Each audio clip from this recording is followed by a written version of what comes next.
I was beaten, bullied, and harassed in high school. Hello, y'all. I'm Diana Brienne. So this goes way, way, way, way back in years. As y'all know, I was born in the 1950s. And so I've come through quite a few decades. And the way things were then is very different than they are today. And if you were uniquely different in any way, people could beat you and harass you and likely get by with it very easily. Nowadays, of course, that's not so. And schools, fortunately, have bullying rules that take place that help prevent, to some degree, bullying. Although now we have something called cyberbullying. Back in my day, we didn't even have a computer. And so the thing is that I was very, very skinny. I was thin as a rail. There was something called a commercial called the Double Mint gum. And they had these Double Mint twins on there. And they were beautiful models that were really, really thin. And so nonetheless, I wanted to emulate them. I wanted to be that thin, skinny model, and I'd try to walk like that. So I probably walked awkward and different. And I most certainly didn't fit in with the rest. But in my original school that I grew up with, that I was loved and adored and cherished, and we all cherished each other because, well, we were all part of family, sort of, going to the same school, growing up together. But then my mother remarried, and we moved to a different town, a different kind of country, small town. And that town was very different, and they didn't embrace me. They only embraced the people that were their own, that they grew up with. And so I was a new one, going into high school there.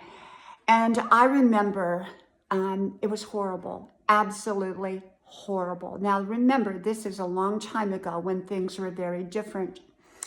And I remember one day these girls said, "We're going to challenge you." And I thought, oh, that's a good thing. I didn't know what challenge meant. Well, I showed up and a whole bunch of other girls showed up and they beat me pretty well up. I went home that day all bruised and battered, and my mom, I just told her I fell down the steps with my backpack. I didn't want to tell her the truth. But anyhow, I couldn't ride the bus because, well, it was horrible on the bus to make it nicely.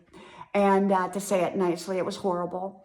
And I would come home with gum in my hair cut. They would snap my hair off. It was all kinds of things. And, back then, like I said, there wasn't a whole lot anybody did. And if you were different or unique in any way, you could be beaten or worse. And so I learned that early on.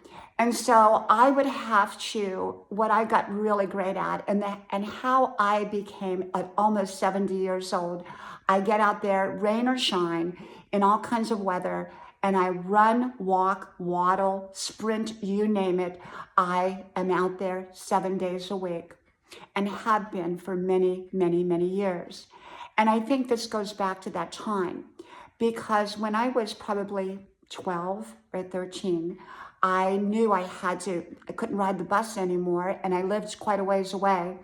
So I got really great at running. And I would wait for that bell. I'd have my backpack on the back of me. And as soon as that bell rang, before any of the bullies could get to me, I would dart out of that room, dart down the hallway, not looking back. And I would fly down those steps and out the building and run for approximately 5 miles, which is what I do today. And I would run as fast as I could, run with that backpack. And I didn't look back because I was too afraid that the bullies would catch me. Well, once I made that 5-mile mark and there was a bridge that I would come to, that was always when I looked back to see if anyone was chasing me. And fortunately, I outran everybody because I just became so good at it. And I didn't get into track or anything like that. I just became good at avoiding the bullies. And I would run and then I would walk the rest of the way home.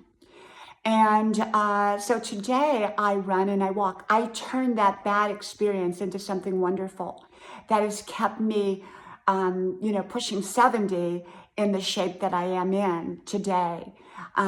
And, it all goes back to that time when I had to run. So I guess the reason I'm out there every day is probably lodged somewhere in my mind, those bullies, and being able to outrun them.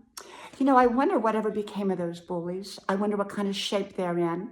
because, well, they didn't run very fast, obviously, because they couldn't catch up with me.